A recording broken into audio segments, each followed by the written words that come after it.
So good afternoon, everyone. It's great to see you again. Thank you all for coming for another RAS webinar. My name is Nikola Beshinovic. I'm from Delft University of Technology. Today we have a great speaker, being Mike Gorman, who is a professor in business analytics and operations at University of Dayton. And he has a great experience, not only academia, but also from the industry, being together with Bnsf and also currently editor-in-chief of one of the prestigious Informs journals, formerly known Interfaces, and then now Journal on Applied Analytics. So he has been involved heavily with Informs as well, and received different research as well as teaching awards.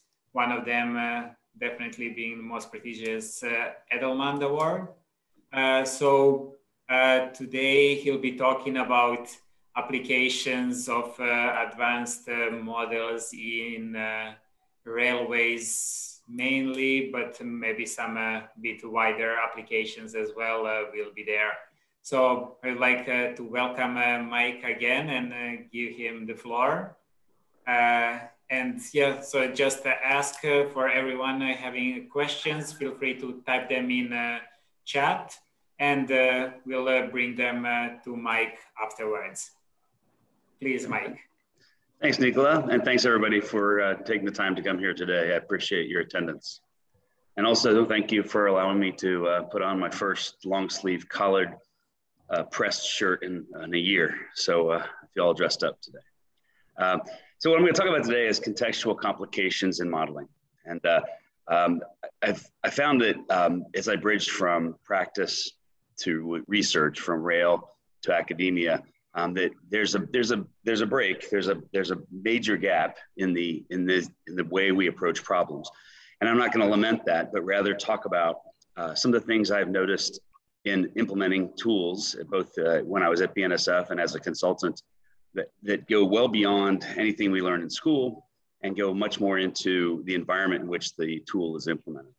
So I'm going to talk a little bit about the background, and I'm going to talk about 3 specific examples that are rail specific, although there are 6 in the paper that I wrote that's forthcoming in IJA. I'm going to focus on just 3 of them. Those are the examples I'll talk about. And then I'm going to talk about kind of what that means for modeling and implementing tools more effectively. So when you're a student or you're a faculty member and you're teaching or learning, modeling, and these are all optimization problems. I'll preface this by saying these examples are all based on optimization. We learn about, defining the problem and identifying your decision variables. What's your objectives, constraints, what assumptions are you making, and what method would you use to solve the problem?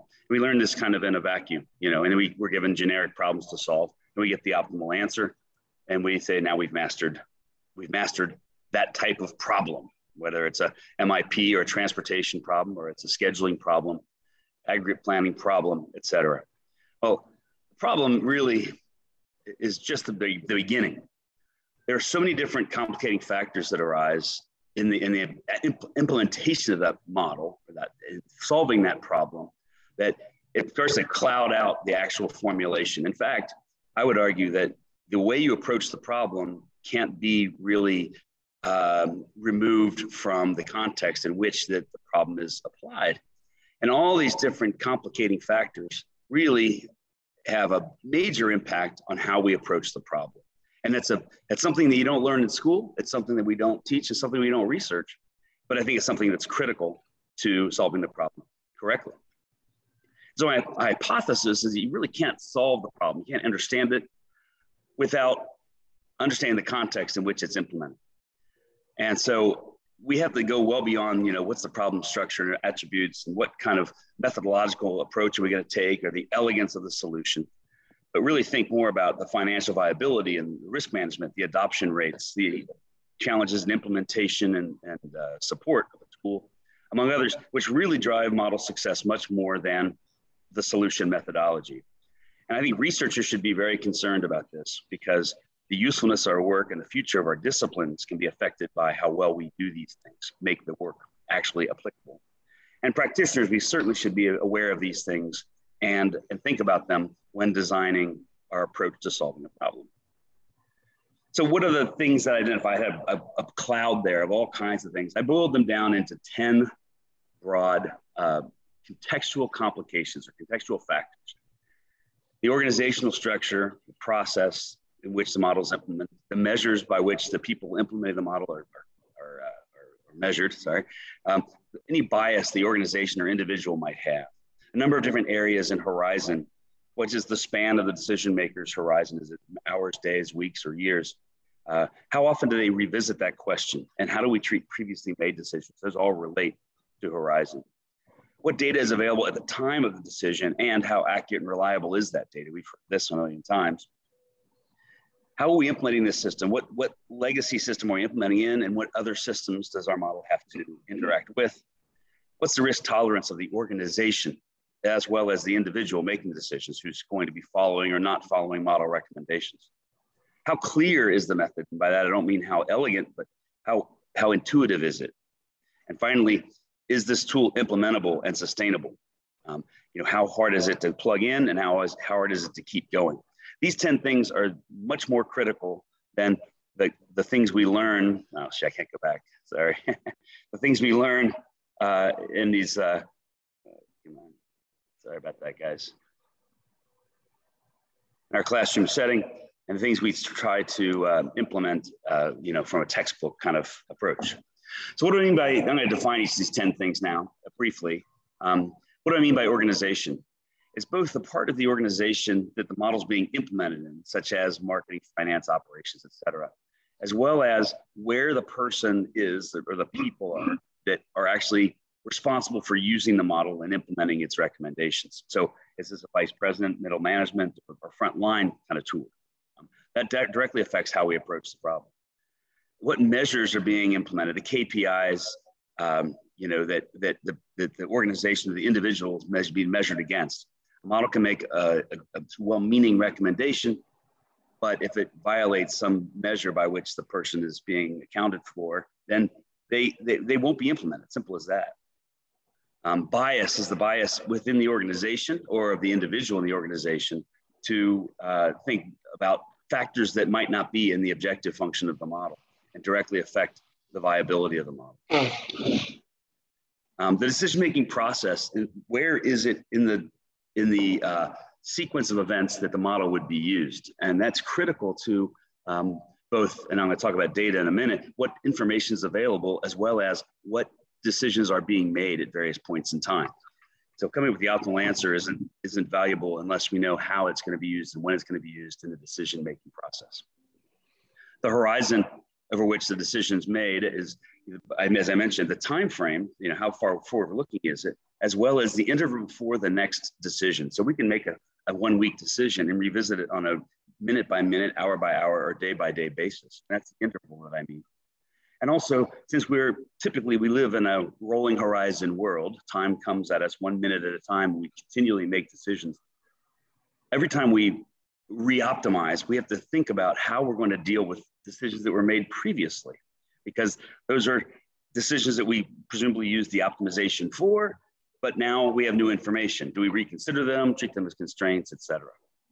Of course, the data availability, accuracy, and reliability problem that we're all familiar with, that really has to do with how much can we count on that data to be accurate? And if we have a model that's too brittle, that relies on perfect data, we're going to have a model that's not implementable.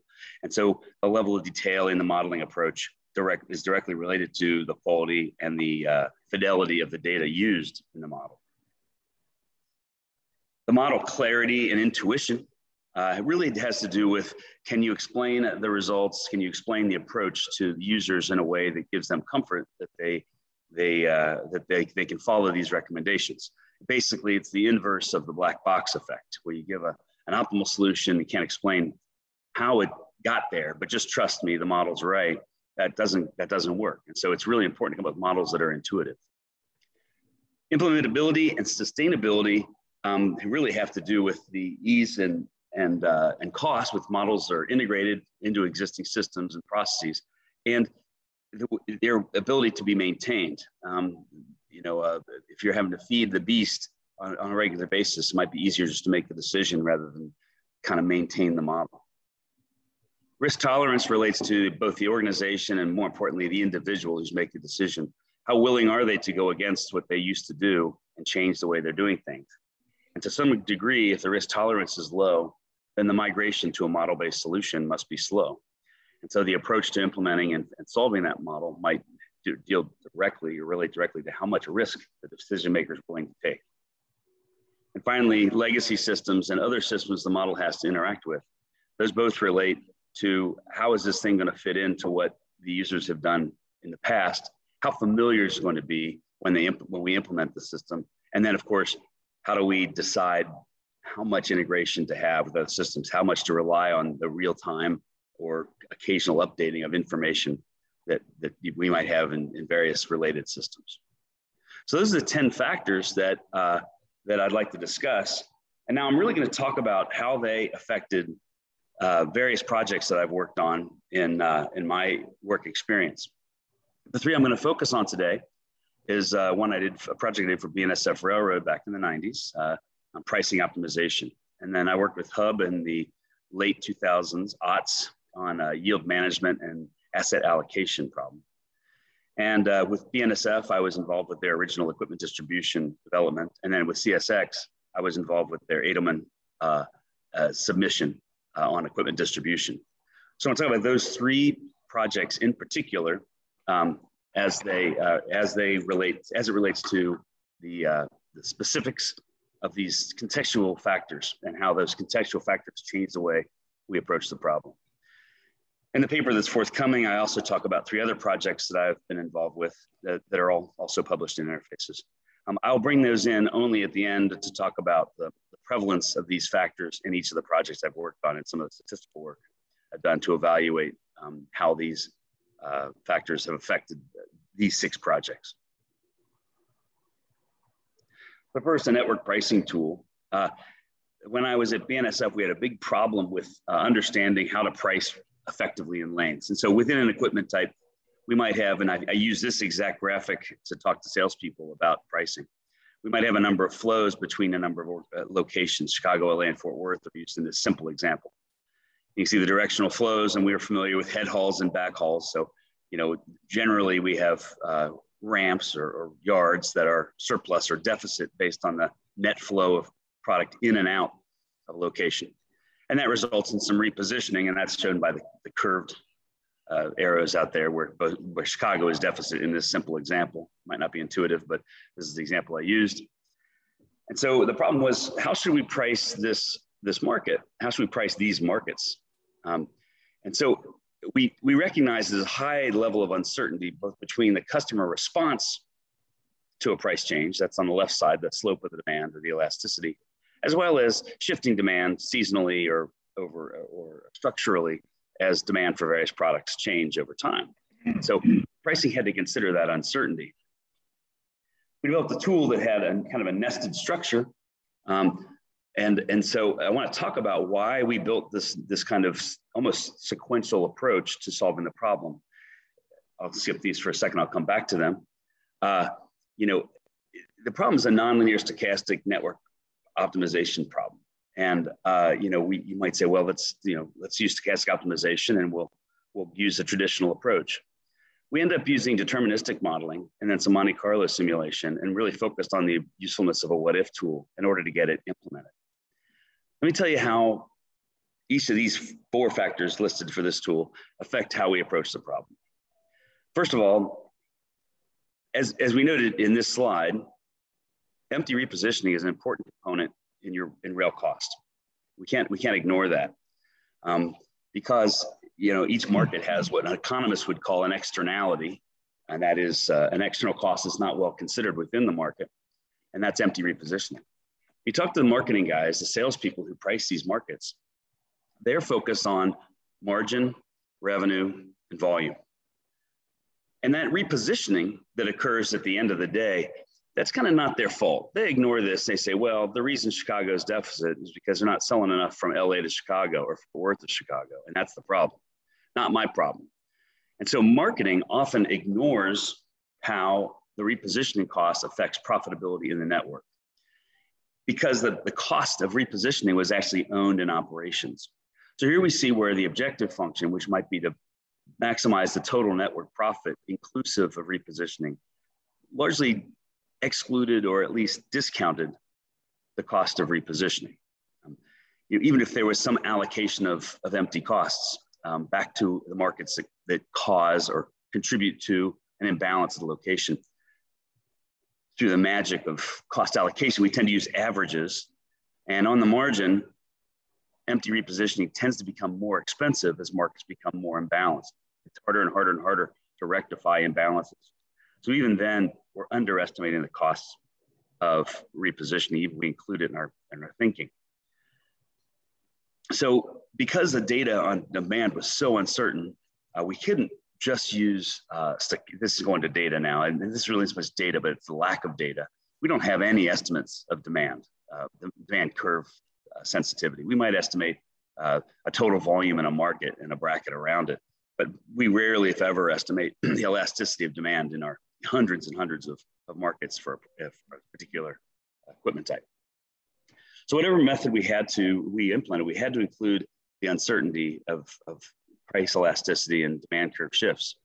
However, we couldn't include that uncertainty up front because that so clouds the approach that it makes it very difficult for salespeople to get a handle on what exactly we're doing. And that's why, for intuition purposes, we had using a deterministic optimization tool that kind of allowed, in fact, this very problem that I've showed you a few times, we had salespeople give us their estimates for how much volume would change if we change price in these markets, where price and volume were given as well, not on this graphic. And we said, what would you do? And we asked them how to improve this situation. And so they made proposals for price changes in various markets. And then we compared that to what we got from Optimum from a deterministic model. And we'll see in this simple example, very simple example, that we actually shut down a market in order to improve profits. The total profits actually went up by $110,000. And again, in this simple example, fictitious, but realistic. And we, we did that not through increased margins or revenues. In fact, market profits fell, but it was in the name of reducing repositioning costs. And it was very unintuitive for salespeople because they were not in favor at all of making any move that affects their market profit. I think we know that when we have a problem with profitability, the first thing we do is we look at a sorted list of lanes. We go to the bottom of the list and we look for the least profitable lanes. We start either rationalizing prices, increasing prices, or pricing ourselves out of the market because we don't like low margin moves. But that's ignores, it's very difficult to include the effect of empty repositioning. So the deterministic model, for a simple example, allowed salespeople in marketing organization to understand the impacts of what it better balance. Yes, I'm sorry. And then what if tools allowed them to change that solution to something they liked better. For example, we plugged in one salesperson, one marketer, director of marketing solution. We found how it was different from what was determined to be the optimal. So we needed to have that intuition before we added this stochasticity. It's clear that the model kind of goes for a more balanced market or network. And if we do that, we might overshoot the mark. A lot of concern there. And so we actually included a Monte Carlo simulation to say, what if we're wrong? And we bracketed a number of different ways, price and demand shift elasticities to see how confident we were. We found 95% of the time we're better off with recommended pricing. Further, the what if tool allowed us to implement these things incrementally rather than all at once. We don't want to charge to the top of the mountain only to fall off the other side. As Bnsf adopted some of these tools, we slowly evolved to, over the course of years, 10% reduction in empty miles and a 5% increase in equipment under load as a result of the pricing changes, which the sneaky part of that is that by having fewer empty repositioning miles, you have more time and available time for loads. And so it's something that wouldn't even be considered prior to implementation of the model. But the story here is really that without considering these organization and data, intuition, and risk issues, the model wouldn't have been successfully implemented. I worked with Hub Group in the late 2000s, and they were faced with a problem of they wanted to better decide on load acceptance at time and load tenor. Hub Group is intermodal, and they get a phone call. In the next couple hours, they got to decide whether to serve a customer or not.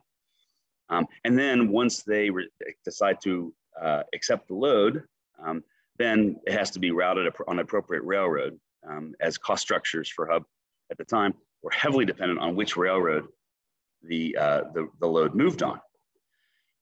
So you see already this architecture is very important. This is an integrated tool where the production system could not change. It was a constraint in this project. We had to build something that interacted with that production system. So I built a number of tools. I'm going to talk about the two on the right side here, load accept and load routing. The other ones are kind of supplemental tools, forecasting and things, and how those worked in order to make the project at Hub a success. If you take a purist approach and think, well, this is a stochastic multi-period yield management optimization. And I know there have been papers published on this very problem in very high level journals solving this problem with optimality or with very good heuristics that show improved performance. However, they're not really implementable. And so what my job was to take something that not take something from research, come up with something that could work.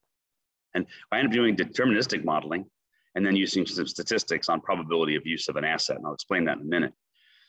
The reason I bring these two things up is they're almost directly opposed. First of all, the right way to solve this problem is in a single pass. You should both, when you accept the load, you should both know what the revenue is, as well as what your cost will be. But this is a two-part problem because load acceptance is done in a marketing-facing organization, the customer-facing or shipper-facing organization. And load dispatch is handled in operations, which is a railroad-facing organization. And those two interact closely, but at the same time, you can't ask one person or one organization to make both those decisions. Or if you can, I couldn't in the situation I was in, where we weren't going to change the organization in order to implement a model. So I had to have it solved as a two-part problem. And trust me, I got in a lot of trouble for that among researchers who said, this is silly, you should solve it in single pass. Well, you can't given this organization. Similarly, the process constrained us from doing that. These two decisions are made: first, load accept, and then load dispatch. Similar to organization, you focus on, is the revenue good? Does the revenue greater than cost? What's the margin look like? And then pass it over to operations, who actually determines how it's going to be handled and the actual eventual cost, which was unknown really at the time of load accept. It could be estimated, but couldn't be known with certainty. We had to consider closely the horizon of the decision maker, as well as the data being faced, the decision maker faces. First of all, the orders are constantly arriving, throughout the day and the week. And so we don't have a set of orders to handle. We have to handle orders as they come, pretty much. We have to consider the future condition of the network without really knowing what the future condition of the network will be, whether that is future orders today at the same origin or surpluses next week at the eventual destinations. Very, very uncertain, both supply and demand. In fact, one of the challenges intermodal companies face, just like the railroad companies face, is when are we going to get the empty equipment back so we can reallocate it? So that data both is a mix of known data, known orders, known containers, as well as forecasted orders and forecasted containers, and how to handle the uncertainty of that information.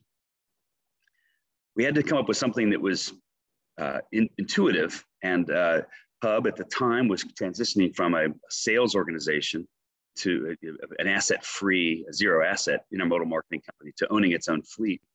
So rather than just basing every move is based on its revenue or its margin, direct margin, we had to start considering a network effect again. And so we also had a limited supply of Hub containers. There were rail control containers out there, but they were much less advantageous economically for Hub. So we had to decide how to allocate that limited capacity. So it changed the way the Hub had to approach the problem. But we didn't want to change it drastically. So where once we had just what's the margin on the load, we had to add just a very simple additional factor that made it simple for the decision maker to incorporate into the existing decision making and make it intuitive as we could for that person to include also thoughts of what's the value of the asset at destination, for example. The horizon came into play as well, in terms of our decision-making approach. Although we identified a number of areas of stochasticity, we wanted to include all that uncertain information in the model, yet not overburden this thing with a bunch of really sophisticated estimates of the parameterization of the uncertainty, which is very difficult in itself. So by solving the problem as a deterministic model, and then only implementing decisions in the near term, today's allocations, we're able to vastly reduce our dependence on the uncertainty of supply and future conditions of the network and still provide good solutions. We had to, as the system goes, we had to then relate this network-based solution to a one-at-a-time decision-making approach. Again, that's kind of process and horizon. We had to relate that network, transportation problem, so to speak, solution to a allocate one car at a time communication with the transaction system.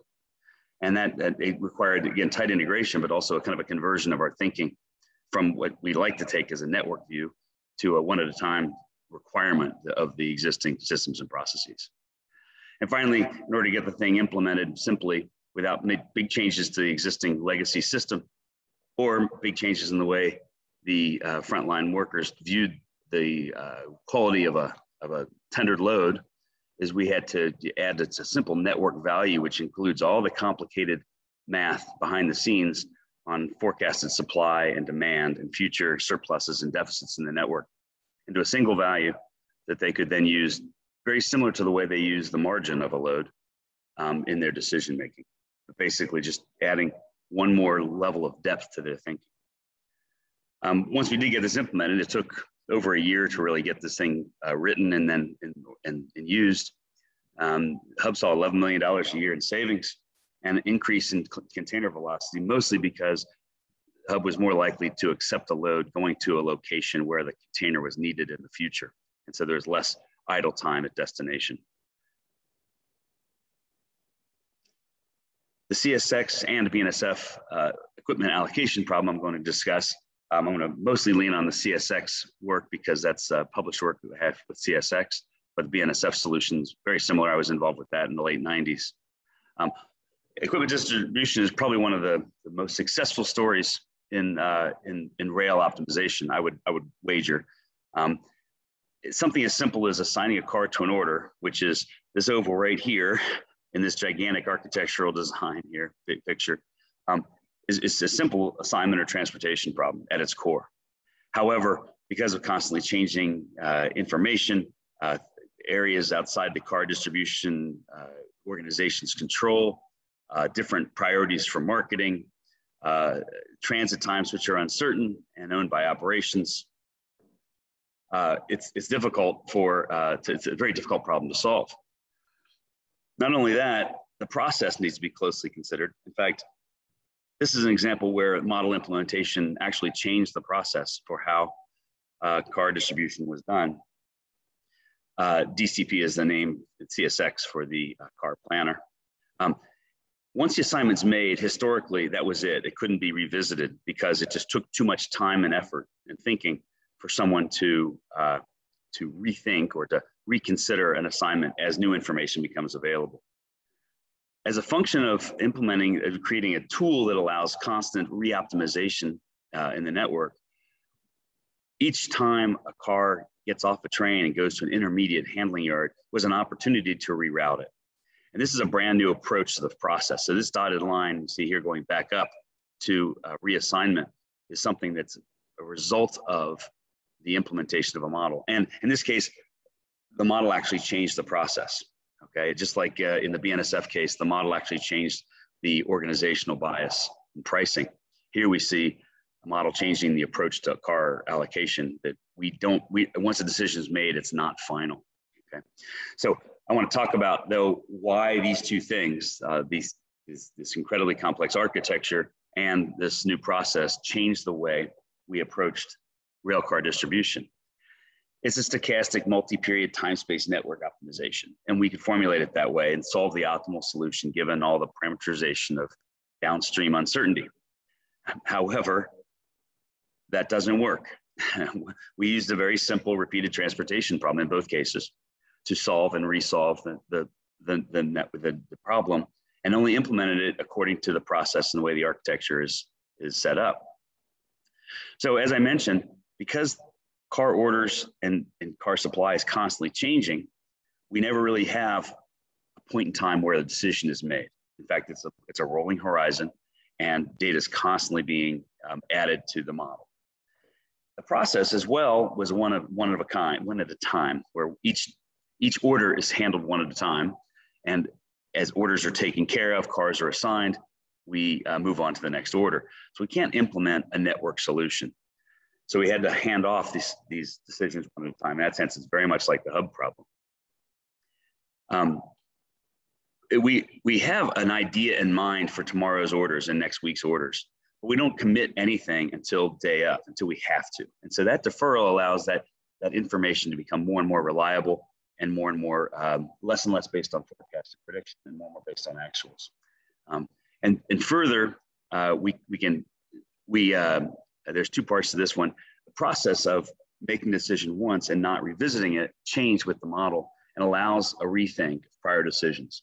So unlike the hub example, where we had to take prior decisions and consider them constraints, that container's gone, here there are opportunities to rethink prior decisions and actually take a car that was assigned to one order and give it to another as new cars become available, as orders change. And so the reason bias is the header there is because there was strong bias against rerouting a car once it starts moving. There's actually reports out there called reverse mile reports, and anytime that happened, it was considered a bad thing. It went 50 miles east and then 50 miles west, that's a bad thing. Well, if you go 50 miles east and then something changes and the best thing to do is go 50 miles west, we should go west. But those reports created bias. It made it very difficult to implement these rethink algorithms because they violated, what was considered to be, best practice, and often, went against measures. I could probably include measures in there as well because it made a report look bad. The horizon is critical. When do we implement these decisions? We only allocated cars as we needed to in order to get the empty car to the customer on time, holding the future conditions in the network in our heads, not communicating the actual allocations until they're needed. So anytime the model might change its mind, users and operations wouldn't necessarily know, customers wouldn't know that the model's changing its mind. That jittery nature that you get from a deterministic model in a stochastic environment is hidden by the fact that we only reveal decisions as they need to be known. And then finally, you couldn't have done any of this without a really tight integration with systems, so that if a car is rerouted to a new destination, that has to be done in an automated fashion without human interaction.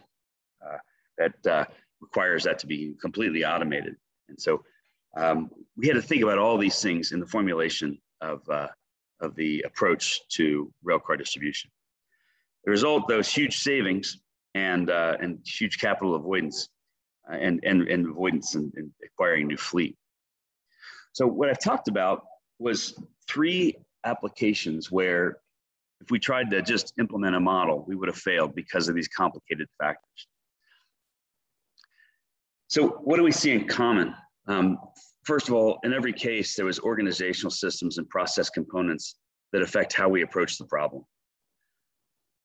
Second, in almost every case, well, you had to set a horizon. For example, the Bnsf pricing was the easiest one of us. We decided to go quarterly, but we had to set a horizon. In most cases, the last 2, I should say, the rolling horizon is critical to understand how it affects the way we implement the model. Because of that rolling horizon, we end up tending to have sequentially solved models, which are subject to previously made decisions. In the hub case, we treat them as constraints. as a CSX and Bnsf case, we allowed those decisions to be revisited. In every case, we included stochasticity. In the case of the two real-time systems, we used a lot of deferral. In the case of the pricing model, we used Monte Carlo simulation. So it was important to include stochasticity in our thinking, but it wasn't necessarily required to estimate with a great level of precision and detail or parameterize that stochasticity. In some of these cases and many of the others I haven't talked about, we combined multiple analytical tools to address the problem, not a single optimization tool that incorporates all this uncertainty. And finally, really simple tools work if well combined with other, to capture the essence of the problem as it relates to the environment they are implemented in. And so that's my basic premise, is that none of these tools would have been successful without considering some of these complicating factors.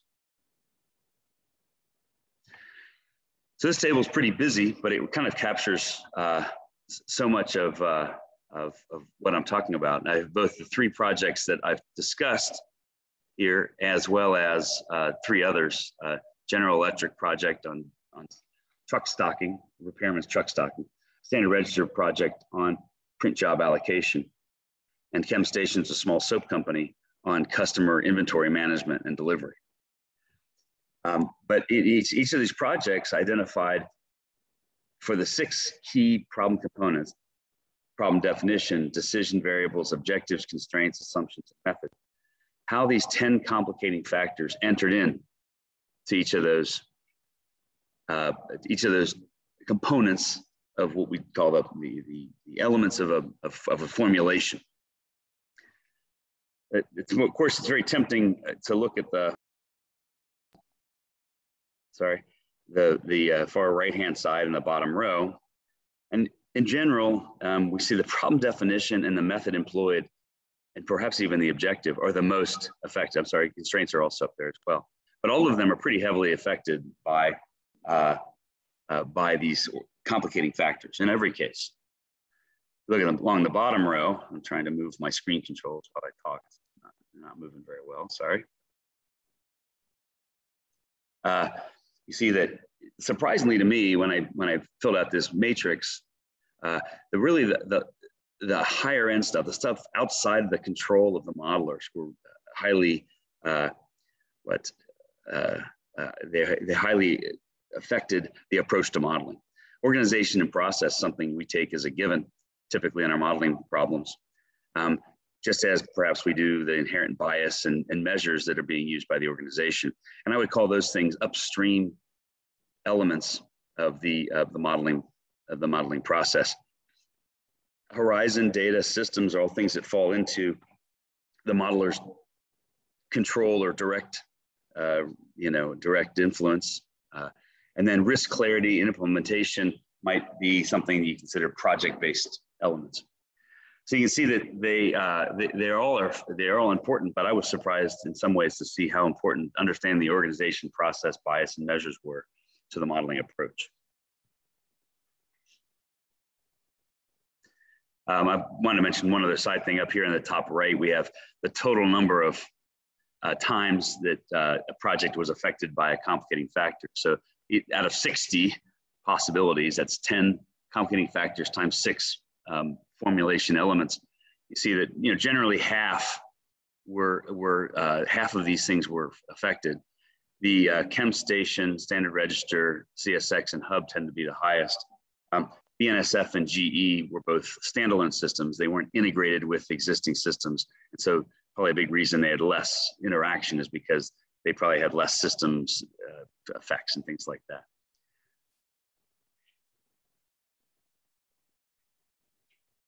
I'm trying to page down here. So you might have noticed as I spoke that there's seeing a lot of interaction. How can you say that's bias and not measure? How can you say that's data and not horizon? And that's exactly right. In many cases, it's both, right? The span of the horizon directly affects the quality of the data. The process is probably codified in the legacy systems, and so forth. And so I hypothesized interactions as I went through these various projects, and I kind of identified which factors arose. I also said, gosh, your place in the organization determines your horizon. The horizon of your decision making is affected by the process, and so forth. So I hypothesized these. I think it's about 20 or so interactions, and then I looked at the correlations between the various complicating factors across all of the modeling components. And I won't give you this eye test, but I'll summarize it and say that these are the significant correlations, either at the 0.95 or 0.99 level, that we saw in these 6 projects. I can't say this generalizes to all projects. In fact, that might be my next area of research, is to understand how widespread these effects are and these correlations are. We see that of the 20, maybe 11 or so hypothesized interactions proved to be statistically significant. One, which is between implementability and sustainability, is the only negative significant correlation, and I did not hypothesize any negative correlations. I'm still wondering about what gave rise to that interaction. Only legacy systems didn't have any significant correlations, and I believe that's largely because I have 2 projects out of the 6 that really weren't integrated. 2 weren't integrated at all, and 1 wasn't tightly integrated. So the 3 of the 3 I presented, Bnsf pricing is not integrated at all, for example. So I'm pretty sure that the legacy system, which we all know to be a major influence on our approach to modeling in many cases, probably fell through the cracks because of the fact that I didn't have all integrated decision support tools. I squinted hard at this graph and I said, well, what patterns do we see? And I hope to forward here. Identified 3 clusters and I gave them names. The first one is the decision cluster, the top. And so the strongest correlations are between data, process, and horizon. We see a strong connections there where all these arrows are 2-way arrows. Of course, this is correlations, not causality. But you see that all 3 of those are highly correlated with each other. And so I call that the decision cluster because the decision depends on the process, the data you have, and the horizon over which the decision is being made. And that made a lot of sense to me. Okay. On the bottom left, the 3 areas that I said, remember I said there's kind of the upstream areas, the organizational bias and measures. You can see how the organization creates measures which might create bias, and it's comforting or it's intuitive to see those 3 things falling together in a sense. And then on the right, I called it the project cluster. The implementability and the sustainability, the clarity of the method, and risk tolerance of users and organizations kind of affect the likelihood of success of the project, and those things interact a great deal.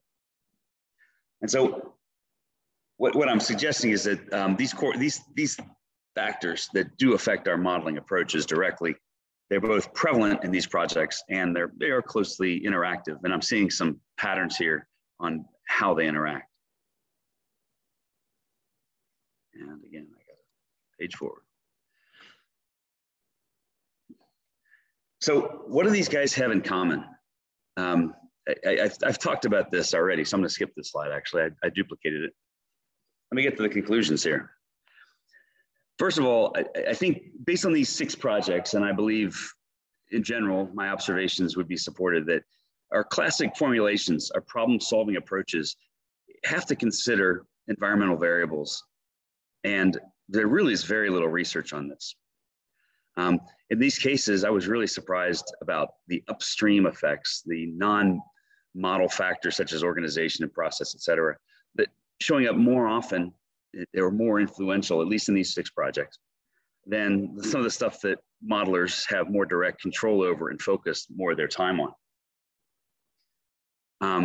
Of course, integrated systems are more affected by environmental factors. That might be both because those systems directly connect with users and legacy systems and databases, but also because perhaps those environmental factors might more heavily influence the frontline decision makers who are more constrained in their decision-making authority and their willingness to take risks.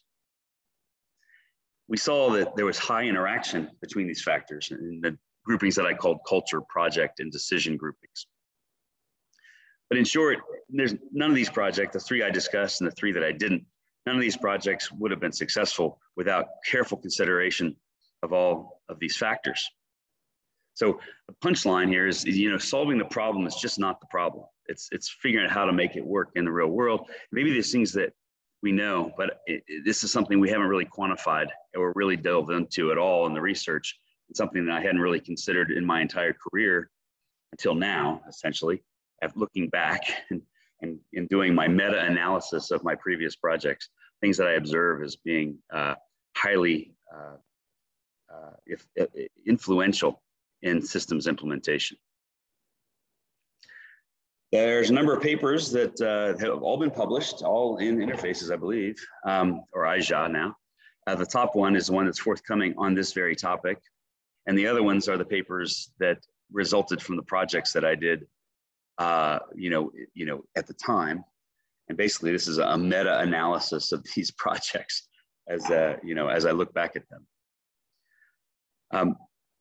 I'm actually a little bit ahead of time, which is nice. I'm glad to see I finished this in surprisingly fast time. It gives me some time for conversation if there's interest.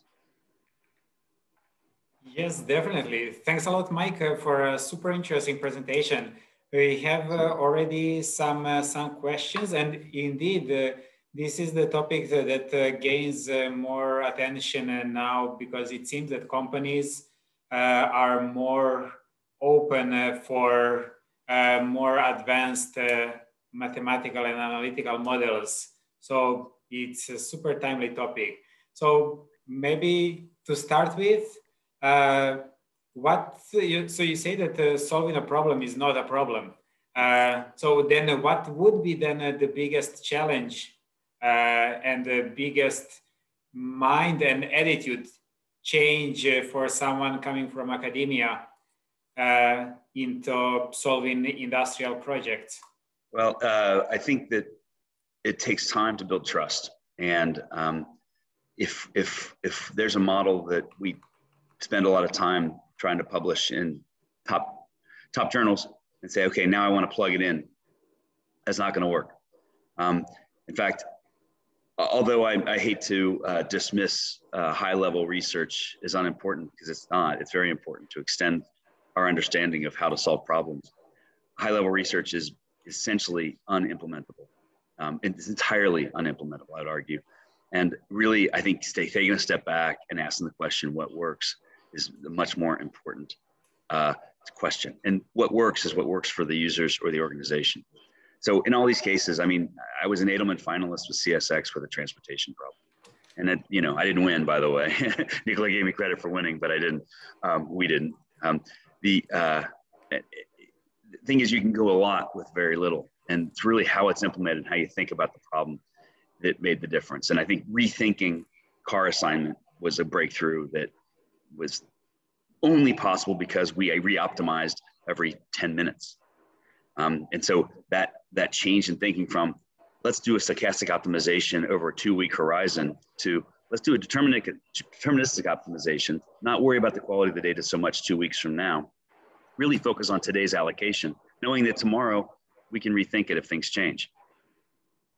That's more implementable. And so the challenge is to come up with something that works in the environment that you're in, not something that is provably better than somebody else's theoretical research in terms of quality of solution or optimality gap. Okay, thanks a lot. We have another one from Carlo van Dijk, which is quite interesting because you started with talking that we teach students one way, but then do you see some changes in educational process in our courses, how we should teach our students in a different way to be better equipped and prepared for real-time problems and having successful solutions? I completely agree. In fact, I know there's been a lot of progress. The new boom in analytics, masters in analytics programs is really essentially much more focused on the application of methods than the advancement of the development of new methods, which might be more the PhD style of teaching research. At the undergraduate level, we see a lot more capstone courses, a lot more case study courses and things like that. I completely agree. In fact, you know, I have a subsequent paper that's not so much about the prevalence of these things, but kind of closing the academic practitioner gap. And there's a lot of promising things. In Informs, we have the Analytics Society with 10,000 strong, almost entirely focused on application. The master's programs I mentioned, the Certified Analytics Professional, the CAP certification is focused on application. You know, it's definitely progress. At the same time, I'm the editor-in-chief of essentially the only applied journal at Informs, and I would argue the best applied journal in the world. And in my most recent editorial editor statement, I noticed that we had low submissions in the 70s. There's a new journal. It's a 50-year anniversary of the journal. So 70, 71 was the first year. Peaked in the 80s and has been descending ever since, the number of reviewed papers and published papers both. And that's an alarming trend. Even if we maybe are teaching more application, we're not testing our research in application. And my argument there is, I mean, a paper published in operations research showed that it's best to consider these two considerations, the hub, the revenue and cost considerations at the same time. And I said, you can't. Organizationally process systems, you can't. Well, I couldn't get the paper published for 5, 6, 7 years. I got a theoretical paper published in MSOM based on this approach, but it took 7 years because I kept on getting rejected because somebody else said it's better to do it in one step. We don't have the feedback loop that says you can't. In the real world, you can't do that. And so that tool would never be implemented because it doesn't fit in the process, systems, or organization, period. So even though we are teaching more application, I agree with that. Capstone courses, case study courses, analytics master's programs, I get that. Our research is slipping back into the ivory tower mode, unfortunately, I think. And I've got a number of measures. I mean, in interfaces is, I think, I don't know the number offhand, but I want to say 2% of all the pages published by Informs journals. So it means 1/50th of our research is applied. You could argue some other journals publish things that is applied. I know that's the case, but to a far lesser degree. I wrote management science. For management science, I was a contributing editor. I wrote the management insights column every month for 6 years. And there's about 15 articles a month, times 12, times 6. That's 1,000, I think. I wrote 1,000 of these paragraphs. And the whole purpose was, from the management science article, what's the insight for management? And the punchline of every one of those things, 1,000 paragraphs, everyone said the insight for management. And I'd just sit and I'd stare at the screen. The vast majority of management science articles have no insight for management whatsoever. Very difficult because they're not applied. And that's okay. But I just think that, I think the pendulum has swung a little bit too far towards research, pure research. And I'd argue that there's a place for understanding the psychological components that I mentioned here, the organization, process, bias, et cetera, measures as it relates to modeling. Just like we have behavioral operations management and behavioral economics, we could have behavioral optimization, the thought. Okay, thanks. So then maybe to get on that one, would you then think of maybe having different types of case studies where we focus less on optimization model itself, but actually communication with the problem owner? Right, and I think you'll see that most interfaces or IJA articles do talk extensively about challenges in model implementation. And they are very anecdotal, specific to that project, but there's common themes. Just like I noted in my research. Is there opportunity for research on best practices? I don't know, because you pretty much have to get back to something quantitative. It becomes a tutorial, perhaps. I tried here to quantify the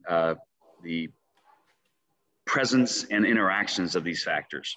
And I thought about doing a survey along these same, just fill in the grid of previous Edelman winners, for example. So there might be an opportunity to start to test how important these things are and which ones to focus on. I was surprised about organization, you know. So is there a place for understanding the attributes of an organization that makes models more or less successful? I think that in some cases, the KPIs, the measures that are in place, fly in the face of good decision making because they are too narrowly focused. We want to maximize margins or maximize volumes. And in the case of Bnsf, that was a terrible thing. And reducing margins actually increased network profitability, but those KPIs were getting in the way. Maybe we could do something on model-based measures. So the measures are more related to a global optimization. And we boil down that global optimization to a single number that a person can manage, just like the network value number that we used at Hub. In that case, they weren't measuring the number, but reacting to it. The idea is you have to take all these network influences, and boil it down to one number that somebody can digest. So there might be research there, it's hard though. I'd like to bridge that gap because there's two things that's missing. One is any kind of research on the application. Interfaces presents, and IJA presents a lot of examples of application of successful OR, but there's very little research on what makes an application successful. How can we be more successful? And what bothers me even more than that, Interfaces, I'll admit, is one of the least cited informed journals. And that's unfortunate because that means the feedback loop to theoretical research is broken. The example I gave before about one-step optimization versus two-step optimization. I don't know how long it'll take for a researcher, a theoretician, to develop models that's based on this two-step optimization, because clearly it's better to do it in one step. So do it in one step. But if it's not feasible, there's a constraint there. You have to do it in two steps. What's the best way to do it? And my theoretical piece on this subject did have a two-step optimization because it's necessary. In most cases, you don't have operational and marketing decisions being made at the same time by the same person.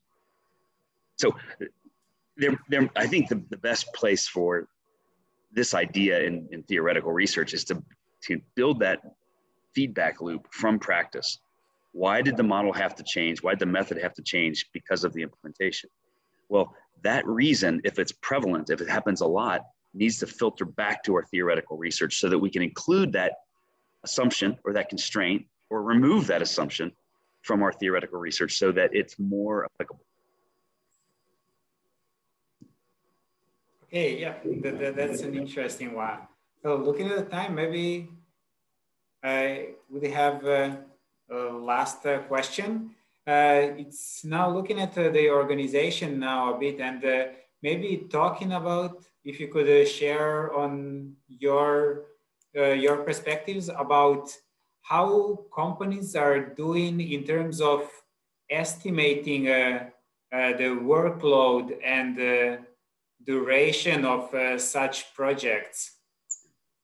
Well, as a consultant, when my client says, "When will you be done?" I always answer never. Not because I'm trying to sell my services, but rather because if a client believes that a model is done, clients is sadly mistaken. The Hub project that I'm very proud of, I did that on my own, 5 years into grad school, 5 years into academia, not grad school, and 5 years into my consulting career. I built this production system that handled the load accept and dispatch decisions, and it ran flawlessly for 5 years. In 2010, 2009, the financial meltdown came and they turned off the model. They just turned it off. Well, all the inherent assumptions on supply and demand disappeared during that crisis. And the users of the model had gotten comfortable with it, and it worked, et cetera, and they managed it, but they didn't really know it. And when push came to shove and desperation arose, they said, the model's not working, it's broken, turn it off. And they went back to the old fashioned way. They turned off the network value entirely and just went back to just take whatever margin you can get.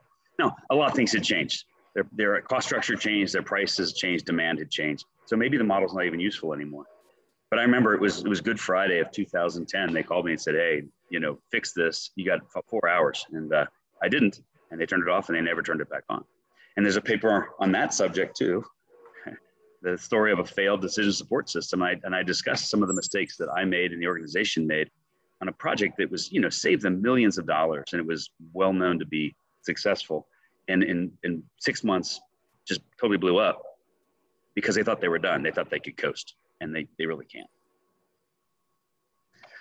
That said, you have to say the first iteration comes out in so much time. And that's challenge that's project specific. Depends on the organization, depends on the data, depends on the problem, depends on the consultant, depends on the, so many factors. I don't know if there's research on that. I think there is definitely room for much more research. For sure. Yes. Okay. So I'd like to thank Mike and all participants for your presence and involvement. It was a super interesting talk, and I believe there is much more to tell, but we have basically two opportunities. One is to stay with us for some informal catch up with Mike, or hopefully we meet in person sometime soon. I hope so. Yeah, you can always Thanks contact for the invitation Mike. to talk. I appreciate it. And thanks everybody for coming. I hope you got something out of it. I'll stick around for a little while.